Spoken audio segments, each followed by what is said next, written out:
is why, I hear you ask, and it's a perfectly reasonable question, are you, James, walking along a wet ditch in the middle of winter? The reason is because this is basically the only way I can get to come and visit these. Because this is where the snowdrops live. Snowdrops are... what are snowdrops? Snowdrops are this sort of refreshing trumpet call that turns up in about February that says, "Ha! Spring is not that far away. Here is something just to tickle your dander for the next month or so." These aren't very special snowdrops. They're just sort of straightforward Galanthus nivalis. No particular variety to them. Snowdrops first appeared in this country in sort of, 17th century or something like that, and since then they've sort of spread outwards and onwards, which they do very effectively actually, because all of these snowdrops here basically stemmed from a rubbish heap.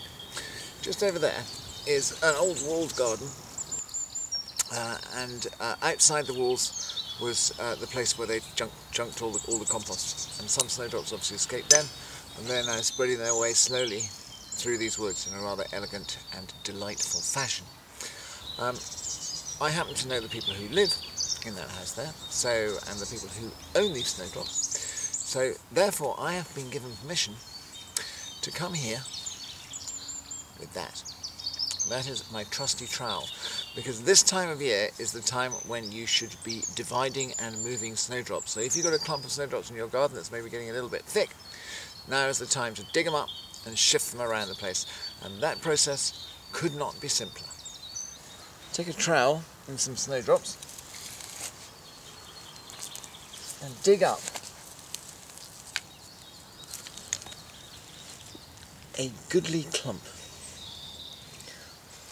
Once you've dug up your snowdrops, you can then split them into smaller bits.